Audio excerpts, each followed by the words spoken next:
Hai teman-teman, kembali lagi di channel Vian dan Bos. Setelah kemarin kita jalan-jalan di Menara Syah Bandar dan juga sekaligus lihat ruang tahanan ABK yang ada di Menara Syah Bandar ini, sekarang waktunya saya mau ajak kalian semua untuk kita jalan-jalan di Museum Bahari yang dulunya merupakan gudangnya rempah-rempah VOC. Dalam video ini, ayo kita menelusuri gudang bagian A dan juga sekaligus menelusuri tembok Batavia yang terdapat di depan Museum Bahari.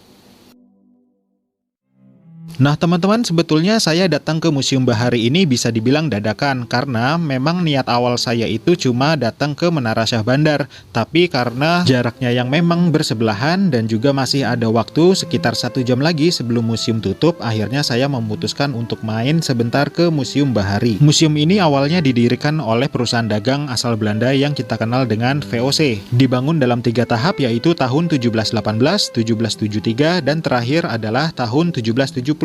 Dan di depan museum ini juga terdapat sisa tembok kota Batavia. Ini dulu nih tembok Batavia ini. Tuh, tapi masih bagus ini, yang masih bagusnya. Yang udah nggak terawat kan saya waktu itu pernah datang ya. Ini masih bagusnya nih. Nah jadi teman-teman, karena saya waktu datang ke sini itu memang waktunya mepet, jadi saya hanya menelusuri tembok kota Batavia yang ada di sini dan juga menelusuri bagian gudang A yang dibangun sekitar tahun 1718.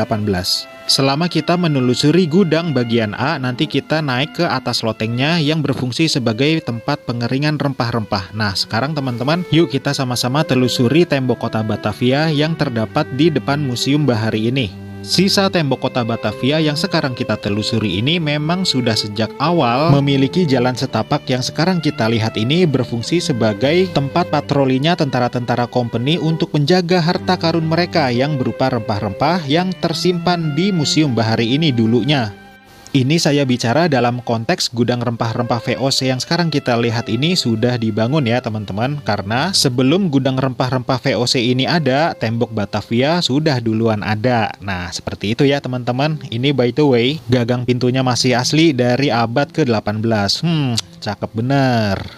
Oke yuk teman-teman, kita masih lanjutkan penelusuran kita di sisa tembok kota Batavia yang ada di depan Museum Bahari ini.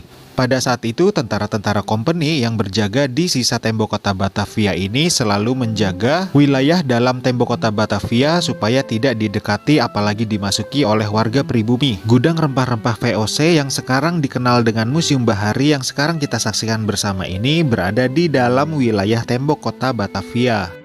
Nah sedangkan kalau kita melihat ke arah sisi kiri dari arah datangnya kamera, itu adalah wilayah luar tembok kota Batavia yang pada saat itu di zaman kompeni terdapat pemukiman-pemukiman warga.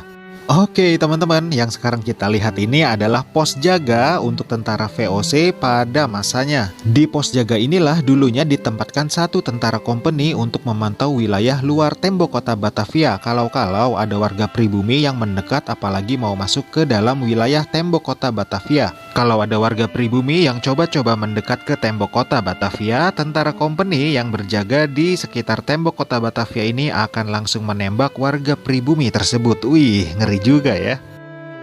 Nah teman-teman, sekarang kita beralih ke bagian Museum Bahari atau gudang rempah VOC ini yang sedang dalam tahap renovasi atau perbaikan. Nah coba kalian lihat patung ini. Nah nggak asing ya, sekarang patungnya ada di luar nih, biasanya kan ada di dalam.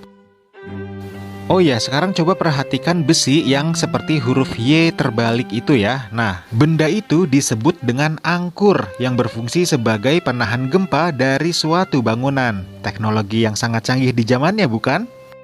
Oke teman-teman, sebentar lagi kita akan menelusuri gudang A bagian yang kosongnya ya. Dan gudang A ini punya 3 lantai. Gudang A ini dibangun sekitar tahun 1718. Oke teman-teman, ruangan ini masih ada di lantai dasar gudang bagian A ya. Nah kalau saya kasih titik, titik itulah menunjukkan kira-kira posisi kita saat ini. Nah kita ada di posisi ini nih. Dan sekarang kita akan mulai masuk untuk menelusuri lantai dasar yang dulunya berfungsi sebagai tempat penyimpanan rempah-rempah begitu datang dari tempat hasil didapatnya rempah-rempah tersebut. Nah dulunya disimpan di bagian lantai dasar ini ya teman-teman. Mulai saat pembangunannya, gudang rempah VOC ini memang digunakan oleh pihak kompeni untuk menyimpan harta karun mereka, yaitu rempah-rempah yang mereka dapatkan dari bumi Nusantara kita. Setelah sekian lamanya gudang ini untuk menyimpan rempah-rempah, akhirnya di sekitar tahun 1880-an, gudang rempah VOC ini tidak lagi untuk menyimpan rempah, tapi melainkan untuk menyimpan bahan komoditas yang lain seperti timah contohnya. Gudang rempah-rempah VOC ini juga pernah digunakan sebagai gudang logistik pada masa pendudukan Jepang di kala itu. Pasca kemerdekaan Indonesia, gudang rempah VOC ini sempat juga digunakan sebagai kantor telekomunikasi. Hingga akhirnya, di sekitar tahun 1970-an, gudang rempah VOC ini diresmikan oleh Bapak Ali Sadikin yang pada saat itu menjabat sebagai Gubernur DKI Jakarta sebagai Museum Kebaharian Jakarta. Teman-teman siap-siap ya, sebentar lagi kita sampai di lantai 1 Gedung A. Oke teman-teman, sampailah kita ke lantai 1. Tadi kan kita dari lantai dasar ya. Nah ini adalah lantai 1 yang berfungsi sebagai tempat packingnya rempah-rempah yang sudah disortir atau dipilih di lantai dasar tadi. Jadi kalau boleh saya gambarkan, begitu rempah-rempah baru datang dari tempat asalnya didapat, rempah-rempah tersebut ditaruh di lantai dasar untuk kemudian disortir atau dipilih sesuai dengan jenis rempahnya, baru kemudian rempah-rempah tersebut dibawa ke lantai 1 ini yang sekarang kita lihat untuk di packing atau dikemas sebelum akhirnya rempah-rempah tersebut dibawa ke negeri Belanda untuk dijual kembali. Sedangkan kalau ada rempah-rempah yang sekiranya masih basah, rempah-rempah itu akan dibawa ke lantai atasnya lagi untuk dijemur supaya kering, agar kualitasnya lebih terjaga. Kira-kira seperti itu ya gambarnya teman-teman. Kalau saya salah, mohon koreksi di kolom komentar. Teman-teman, tangga yang sekarang kita lihat ini adalah akses menuju ke loteng atau dengan kata lain, lantai yang paling atas dari Museum Bahari ini. Lantai paling atas di Museum Bahari ini, seperti yang saya bilang, dulunya berfungsi sebagai tempat untuk mengeringkan rempah-rempah. Lantai paling atas dari Museum Bahari ini terdapat semacam jendela yang berfungsi sebagai ventilasi udara supaya rempah-rempahnya itu lebih cepat kering. Kira-kira seperti itu ya teman-teman. Nah, sekarang kita posisinya di sini nih.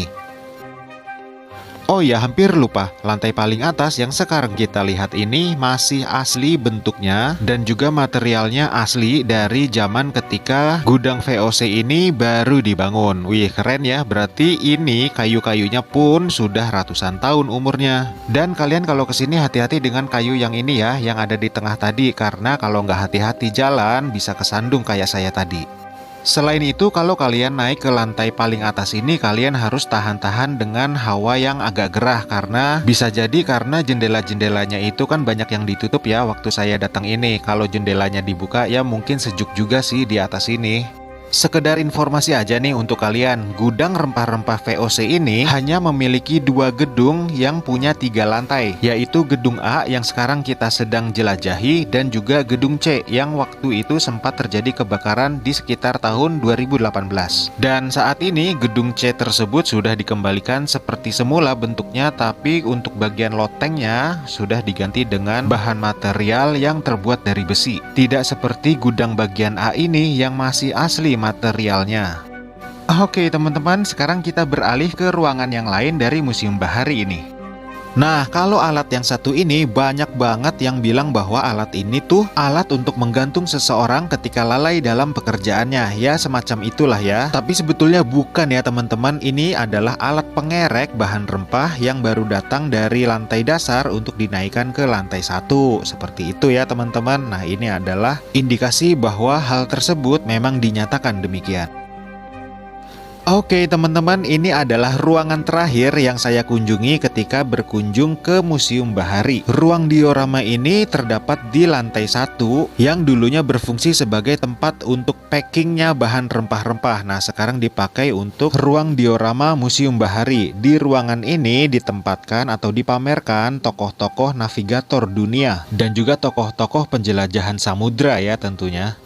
Selain itu, di ruangan diorama ini pun dipamerkan secara khusus untuk mengedukasi para wisatawan yang datang ke sini tentang rempah-rempah apa aja sih yang diburu atau dicari oleh bangsa Eropa sampai rela datang ke Nusantara, yang akhirnya menjadi komoditas perdagangan mereka. Karena pada saat itu, rempah-rempah, terutama lada, adalah komoditas yang paling menguntungkan. Bahkan ada beberapa yang bilang lada pada saat itu lebih berharga daripada emas.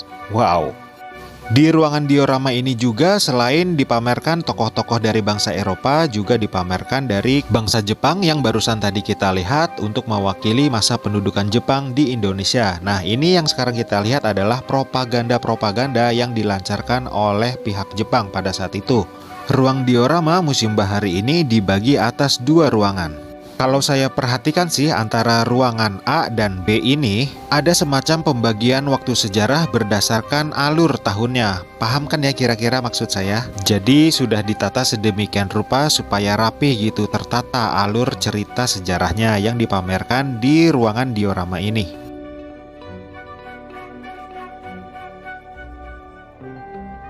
Kalau boleh jujur, ini adalah ruangan favorit saya jika saya berkunjung ke Museum Bahari ini. Karena salah satu faktornya, ruang diorama ini sudah dilengkapi dengan pendingin ruangan alias AC. Nah, ketawa nih pengen yang sejuk-sejuk, nggak betah panas. Nah teman-teman, ini sebentar lagi kita sudah sampai di ujung dari ruang diorama Museum Bahari ini. Nah di sini nantinya kita akan ditutup dengan salah satu pahlawan nasional kita, yaitu Laksamana Malahayati, yang pada saat itu berhasil mengalahkan Cornelis de Houtman ketika Cornelis de Houtman datang ke Aceh untuk mencari rempah-rempah. Nah ini dia nih patung Laksamana Malahayati yang tadi saya bilang. Jadi banyak yang bilang bahwa ruang diorama Museum Bahari Jakarta ini adalah ruangan yang agak-agak serem gitu ya. Karena banyak patung-patung yang ya kalian tahu lah maksud saya. Tapi selama saya ada di ruangan diorama ini nggak ada serem-seremnya gitu loh. Tapi nggak tahu ya kalau malam sendirian di ruangan diorama ini. Enggak, tenang aja, Museum Bahari Jakarta ini nggak ada kok serem-seremnya, tergantung kembali lagi ke sugesti kita masing-masing. Jadi dengan harga Rp5.000, kamu sudah bisa menikmati arsitektur bangunan zaman VOC, sekaligus tempat yang bagus banget, instagramable banget untuk kalian berfoto-foto di sini. Selain itu, ilmu sejarahnya juga pasti kalian dapatkan jika datang ke museum ini. Lumayan untuk nambah-nambah wawasan kalian. Dan juga museum ini dilengkapi dengan fasilitas yang menunjang untuk kalian betah lama-lama di sini. Museum Bahari Jakarta ini buka hari Selasa sampai dengan Minggu jam 8 sampai dengan jam 5 sore. Itu tadi perjalanan kita hari ini di Museum Bahari, dan juga tadi sempat kita naik ke Menara Syah Bandar. Dalam video ini ambil aja baik-baiknya, yang nggak baik dari saya jangan ditiru ya, jangan sekali-sekali diikutin. Yaudah teman-teman, mohon maaf masih banyak kekurangan ini dan itu. Semoga bermanfaat, sampai ketemu lagi di video saya selanjutnya. Terima kasih.